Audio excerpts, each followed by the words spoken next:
tuned in to The Andrew Lawton Show.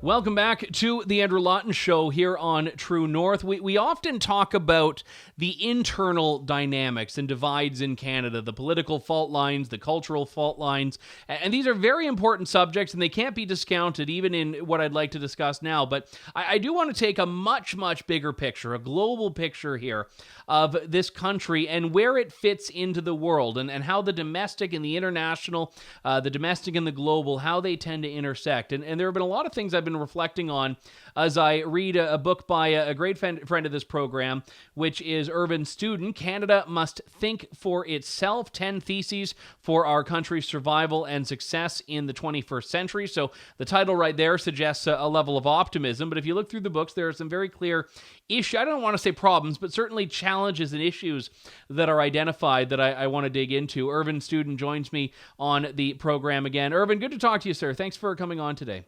Great to be back. Thanks for all your work, Andrew.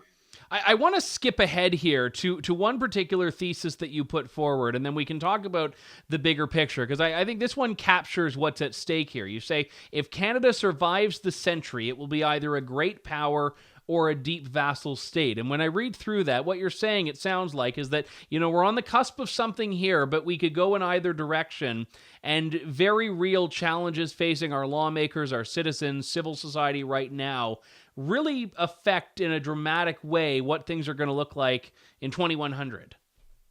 That's right. And I should say at the outset, first of all, thanks for your deep curiosity about that thesis. And one ought not to take offense when I say we have a potentially deeply vassalized country in front of us. We're all in the common scenario. But we're coming out of a pandemic that has presented the country with, as I mentioned on your show, 7 or 8 systems crises. And we're coming into a world in which there's obvious conflict, but more tightly, if you look at our borders, we've got America to the south, China to the west, Russia to the north across the Arctic, and Europe to the east. All told, ACRE, acre, is the 4-point game. And if you do the math, it's 15 combinations of push, pull, and pressure on our territory by these great powers at our doorstep, and literally at our doorstep. And I say, if we wish to survive, we either have to up our game hugely, in which case we'll be among the great powers at our doorstep, and these are at our doorstep literally, or we have to say it's just too big for us, and we vassalized even further into the country we know best, the United States, which is the most probable scenario, and it could be a good bet still. But because the United States is far weaker in the world of tomorrow, in my view, far less wise, and could even be predatory on us and really push us around in their own interest, it could be very painful indeed. So those are the two scenarios, and also suggests, as I mentioned in the book, that we should never again call ourselves a middle power. It is structurally impossible. We either are a deeply vassalized state, in which case, let's not pretend we are an extension of American power for better or worse, or we are a great power amongst the great powers at our doorstep, which requires a huge upping of the level of thinking, resources, and ambition. A line from a movie jumps out when you say that, though, and I'm just envisioning Justin Trudeau saying, we're a great power, we're just having trouble getting the word out. Because in order to be a great power and to wield that power, you have to have that power respected and accepted and acknowledged elsewhere. And I don't think Canada is there yet. So if we say that point A is where we are now and point C is Canada being a great power, what's point B? Well, we're tending towards A and A minus and A minus minus. I mean, the trajectory is increased vassalization, and with these major powers at our doorstep playing across our territory, and the conflict between the United States and China over Meng Wanzhou and even the USMCA is just a small symptom of the great cuts that can happen once these powers start to play across our territory with us unable to play. So we go increasingly vassalized. I don't like to do Twitter feed or rhetoric about power. That's why I say we cannot call ourselves a great power on the structure I present. We're either vassalized or a major power. I want to disabuse also your distinguished listeners of even the idea of a great power, because it has a moral connotation. We're either a term-setting country or a deeply term-taking. I would like us to be a term-setting country in our own interest and indeed for the world. And that requires, well beyond the respect of others or before the respect of others, and this is your point B, resources. And the resources, the underpin power and thinking, the thinking of a term-setting country, we're not even there, are much more than education. Of course they are education, but they are economic resources, diplomatic relationships richly around the world, military resources, territorial resources, natural resources, population, demography, the mix of demography, the commercial product, and many other things besides, including transportation. And all of this needs to be choreographed in the service of a term-taking future, term-setting future. And if not, then we ought not to pretend. That means we might make a great bet that the United States will yet win this century. Good on us. But we may not survive that century. We may become very miserable and divided indeed. The reverse is a huge investment, doubling down on what we need to survive in a century that doesn't promise us anything, and in which no country is thinking about Canada. We have to think for ourselves. The preface to thinking for ourselves, all those material resources which will allow us to think at a higher level. When you look at the global landscape, I mean, including the countries that you've just acknowledged there, obviously size, population size, and GDP are very significant determining factors in overall influence. Government style, it doesn't appear, is as much. You've got China, an authoritarian dictatorship. You've got Russia. You've got the United States. I mean, three vastly different approaches to government, but they all have been in that top echelon as far as powerful nations are concerned. So, I mean, if you are looking at a country like Canada, and you're trying, and I know you have a chapter on the challenge of planning, but if you were to plan Canada's future and really ensure that Canada is, as you mentioned, that term-setting country, you can't overnight control the GDP issue. Population size takes time, and other countries' populations are going to be growing as well. So the relative advantage might not be there. What is it that you can leverage to become a term setter? It's a great question, and it's central to the book. And by the way, for your listeners, again, when we say planning, we ought not to be Twitterish about it. Every country plans, and Canada better plan properly in a democratic context if we're going to survive beyond tomorrow. You're not talking about a command economy, not a command economy. I'm talking about thinking planning, and resources which every country needs, and we've had historically. The problem in the 21st century is, how do great democracies, federal democracies no less, plan? How do we think beyond the tweet, beyond our nose, beyond the current crises? Now, what's our big move? The big move I commend in the book, and I think I articulated in part at a keynote at which you were present and colleagues in Calgary a few weeks ago, is that the North is melting. The North is opening up. Our big move in response to climate change is not to imagine from the South or from Toronto or Vancouver or St. John, New Brunswick, they're going to physically somehow transform the climate through domestic action. Nay, our responsible move is that the Arctic is opening up. We ought to push our imagination northward. Our Arctic, Canadian alone, is the size of the European Union. The population in Canada of that European Union-sized territory, which is 40% of our territory in total, is 115,000. That's the size of Red Deer, Alberta, or Ajax, Ontario. That's not enough to do anything, with the great respect to all my Arctic colleagues. And at that Arctic space, we have the Russians pushing on us, the Americans, the Chinese, increasingly the Europeans. We're surrounded by great powers. How do we embed them in a peaceful framework that makes us rich and saves the world? And the idea is to make our North, through cities like Whitehorse, Inuvik, and Yellowknife, the center of the world. And we are the center of the world geographically, just not through the South, where we're an appendix to the bigger empires. Through the North, we are the center of 4 continents, which provide us with a market size 7-to-1 in ratio, greater than the American continental market alone, including the American continental market. So it's an economic vision through the North.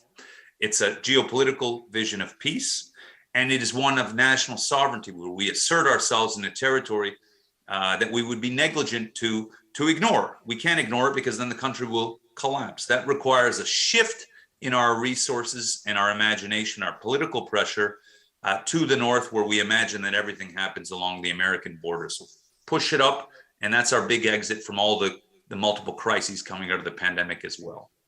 It is interesting because going back to, I mean, John A. Macdonald's national policy, the greatest challenge in Canada and building a nation was uniting the country east to west, from British Columbia to the Maritimes, and that did. I mean, the Maritimes were a little bit later on, but obviously that did happen through rail. We live in an era in which we don't rely on rail travel to get around.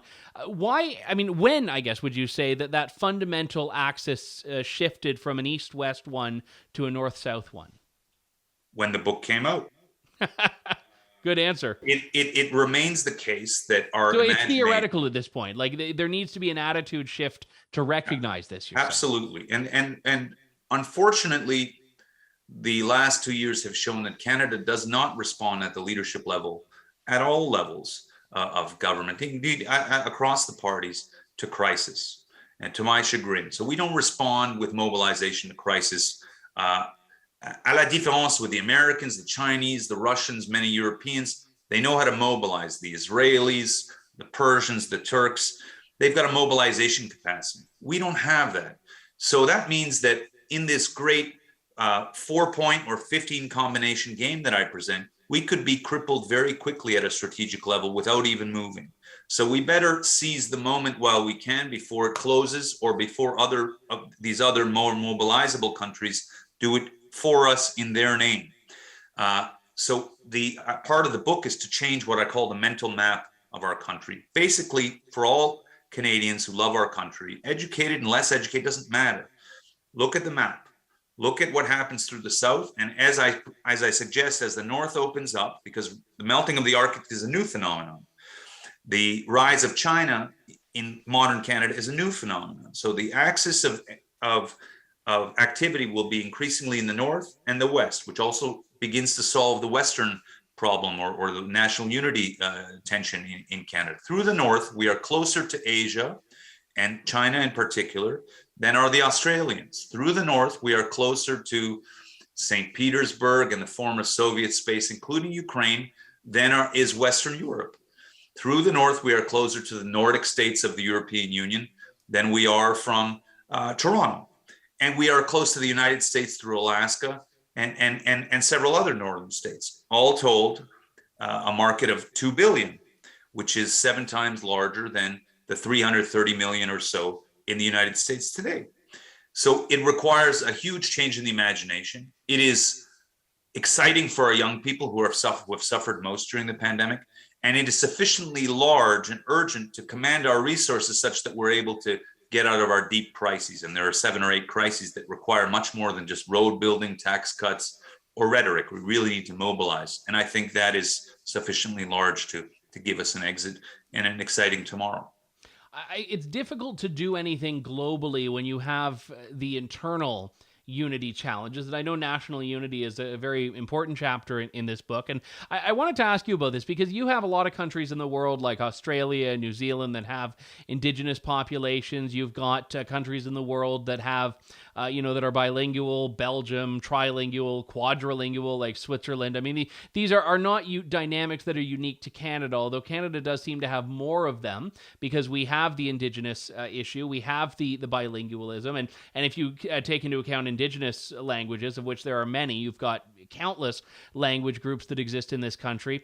And then you also have very fundamentally different cultures between French culture and English culture in Canada, and even in English Canada. An Ontarian and a British Columbian and an Albertan, I think, have very different, perhaps less different than a Francophone and an Anglophone. So there are a lot of different things that need to work to keep Canada united. And I think we tend to take for granted that we're all committed to Canada in the same way.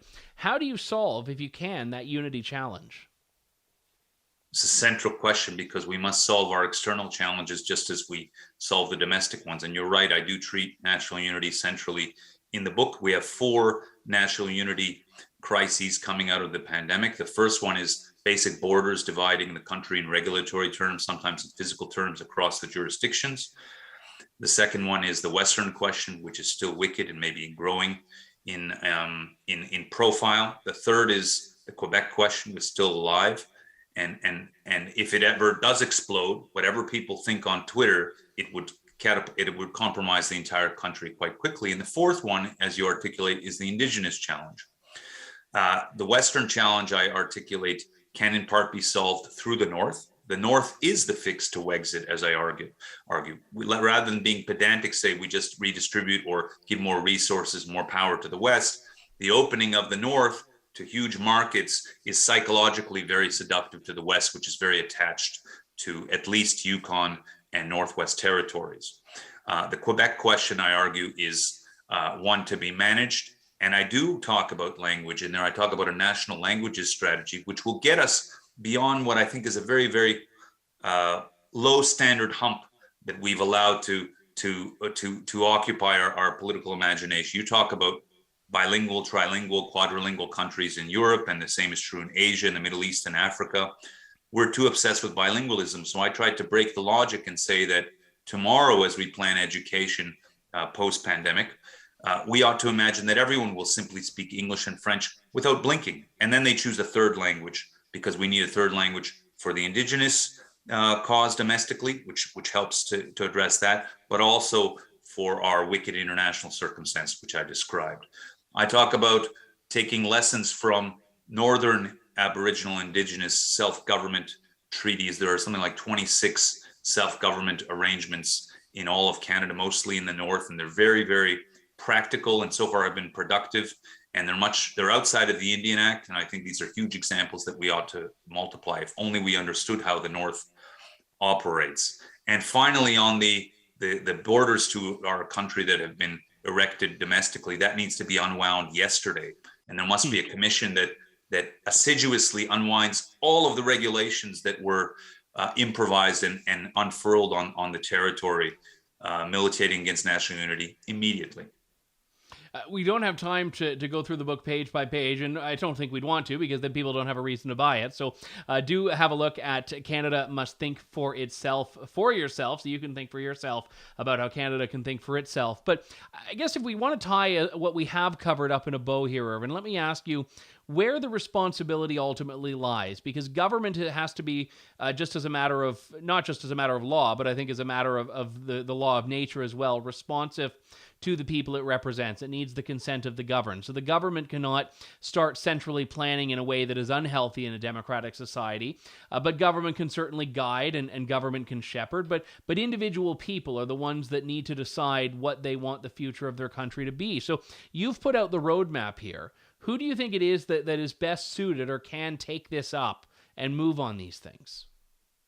History suggests that it will take just a small group of leaders who have bathed in this type of thinking to move the country, and it can happen very fast. Now, when you say leaders, intellectuals, political leaders, media figures, or a combination? All of it. Even if you look at the Quebec Revolution, the Quiet Revolution in the 60s, and then in practice in the 70s and 80s, it was executed by a small group of people who were debating and thinking, and that unfurled ambition at all levels of society. Politics, obviously, to begin with, politics is central in a good way. So leadership is central, and the converse scenario is devastating for the country. In the absence of such leadership, and unfortunately that's been the case throughout the pandemic, the country could collapse. And I mentioned the 60-year rule there. The countries tend to last an average of 60 years in the modern sense, after which they collapse through domestic or external circumstances. And we're well past due. That means we have to work that much harder to keep our country a going and vital concern. Irvin Studin would encourage people to check out his book, Canada Must Think for Itself. Irvin, always a pleasure. Thanks for coming on. Pleasure is mine. Thanks for listening to The Andrew Lawton Show. Support the program by donating to True North at www.tnc.news.